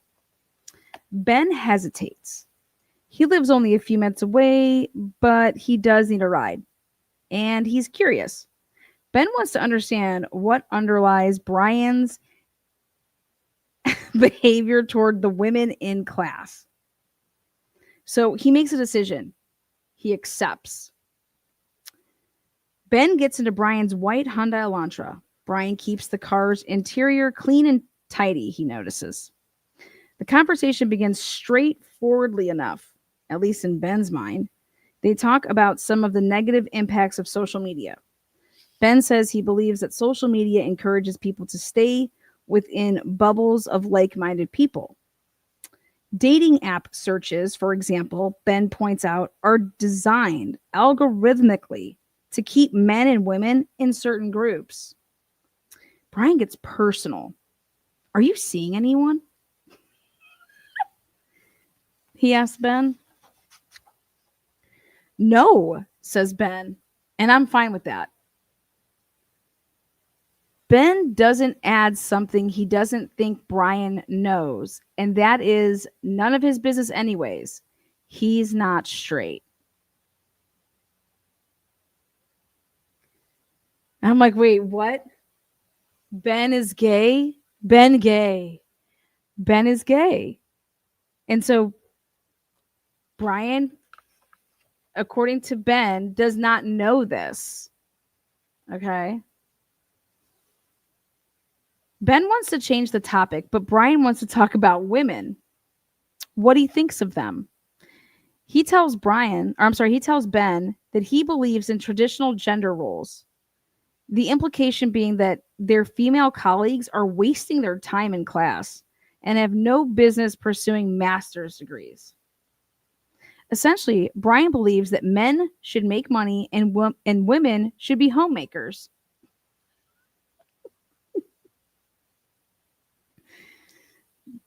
Ben thinks the sentiment is tasteless as well as just ridiculous. I mean, it's just so odd for someone who's chosen to attend WSU, a progressive academic community where women outnumber men on the faculty. Like, the department's head is a woman. Dr. Melanie Angela Newelly, whatever her name is, who is interested in feminist theories, no less in researching comparative homicides, specifically violent homicides. She also has a wider interest in criminology theories, including feminist theorizations of crime. But Ben is even more horrified by what Brian says next. Ready? I can walk into any social gathering and get any girl I want. So this is where that comes from, Ben. I can get any girl I want. It's an extraordinary thing to say. And in Ben's mind, it puts Brian at creep level. Ben, I already love you, man. Creep level. And not just because Ben doubts, giving Brian's weird physical appearance, that there's any truth to that. Like, what are you talking about, man? You butt ugly. Ben doesn't rate himself highly as a specimen of physical attractiveness, but this guy, he looks more like Gollum than George Clooney, Ben thinks. He doesn't know that Brian has, in fact, seen a girl he wants and cannot get. A beautiful girl with long blonde hair and blue eyes. That's James Patterson's statements. Brian continues talking, seemingly looking for a sign of agreement from Ben. When they arrive at Ben's place, so this is where I just freaking lost it. I said, there's no way that this happened. When they arrive at Ben's place, Brian lays the biggest, wettest smooch on Ben's cheek.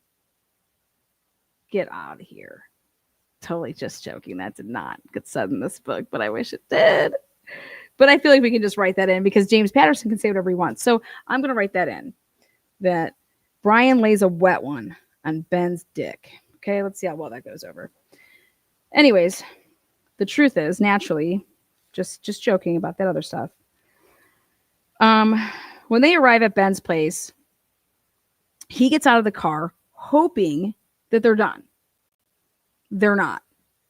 Brian asks to use his bathroom. Wait a second. Brian just says, hey, can I use your bathroom? Dude, you're going to be home like 2 seconds, right? That campus is tiny, right? Just like all of those campuses over there. Brian says, can I use your bathroom? He lingers in Ben's tiny sardine can studio apartment until 7:45 p.m. I totally do not buy this version of events. So Brian says, can I use your bathroom? All right. When you're just dropping someone off. Hey, can I use your bathroom? What? I mean, you got to take a shit? Like, what do you just can't wait to get home like 2 minutes? But then he goes in there and Now, mind you, they left at 5 o'clock. So they would have gotten to Ben's at like, I don't know, 5:10, 5:15 at the latest. And he stuck around until in his sardine can studio apartment until 7:45 p.m. Both men remained standing the entire time. Both men remained standing for the conversation because Ben has only 2 chairs and one of them is piled high with stuff. Ben does not consider these hours well spent. As for Brian, he probably realized Ben wasn't the kindred spirit he'd hoped he was. Maybe Brian was trying to get fresh and Ben was just like, no pee-pee for you. All right, guys, that's what a story. Who stands and talks to somebody for 2 hours and 30 minutes at their home? Like, what? Did you guys eat? You just stood there? That's a long time to just stand there and talk to somebody that you don't want to be talking to. It's dinner time. I mean, I don't even know if I believe it. Sounds like a drug session to me. Interesting. It seems like Ben had to get in front of some stuff before some stuff came out. I mean, what if it's bizarre. It's bizarre. It's absolutely bizarre. And I don't even know what to think about it. That doesn't even... So Brian, hey, can I give you a ride home? You need a ride home, buddy? I just got my car out back here. Sure. Yeah. Okay. I guess so. I mean, everybody got to get out of here. Okay. Oh, by the way, guys, come take a shit. I got to take a shit. Can I come inside? Oh my God. Sounds great. And then you just stood there and talked for 2 hours and 30 minutes because you don't know how to get out of a conversation with an adult. Like, hey, buddy, I gotta go. Like, I'm going to I make up something. Come on, guys. Come on. Brian. Oh, hey, buddy, can I use your bathroom? Let me put on all my gloves because I hate to touch other people's stuff. Can you even see Brian going into somebody's bathroom who's a germaphobe? Get the fuck out of here. No. I'm sorry. I am so sorry. But for all we know, Brian and Ben were getting it on. April, thank you so much. $19.99. Hard for me to explaining on short chat length. Aw. Thanks, April. It's a chess play to see what the state had on BK. I don't think that he's changing his plea, but what, in this case, you might as well just flip a coin and put Ben Gay at the door to, seat the families. That's about how crazy this case would be, at the hearing. Oh, hey, he's ushering you guys to your seats. Ben Gay over here.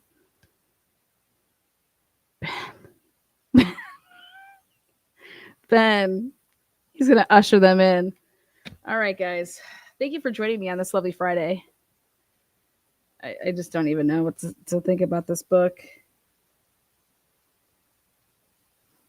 I mean, there's no dull moments in this book. It's got it all. I'm surprised that they couldn't get the little Asian girl to talk. The one that was in love with Brian Kohlberger. And then she supposedly had gotten her apartment broken into. And it was him. I cannot believe that she was not in this book. That was my only, I was thinking who I wanted to hear from or what story I wanted. I wanted that girl. I want this girl that wants to tell the world that Brian set up cameras that she asked for and that he had the passcode to and all this crazy shit, Because if that was the case, when they did that, cell right download of Brian's phone and he ever would get on her, network or sign in and look at those, all of that stuff would have been there. I mean, what don't people get?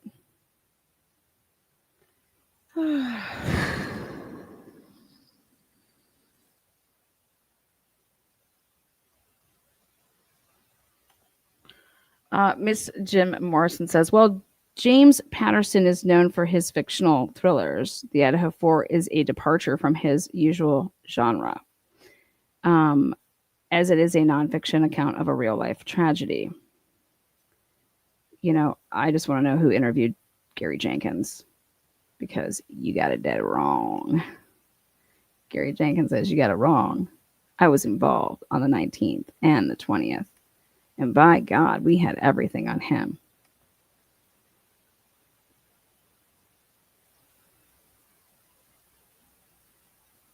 I didn't realize how old James Patterson was. I mean, like, I should have known, but I was...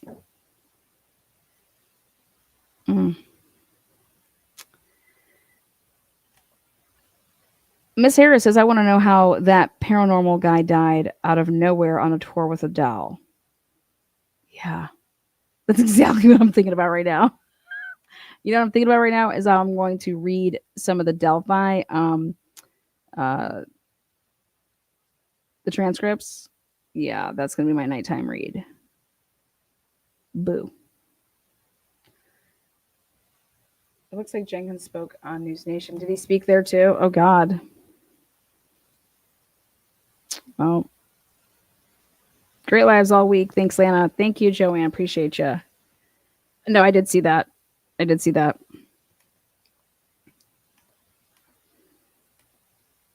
I was looking over some of Turtle Boy stuff too. No doubt is Kate Peter an absolute fucking lunatic. I just don't put anything past that Commonwealth, man. Everybody's gonna be lying. They're out for blood, man. Lana thinks I'm joking. Oh, no, I know you're not joking. I know who you're talking about. I promise. I know what you're talking about. So, all right, guys. Have a good Friday night. The rest of it, wherever you're at. Thumbs it up, thumbs it down. You have an opinion, make yourself known. Thank you, moderators, and ciao. Oh, go check out I Know What You Did Last Summer. It's in theaters.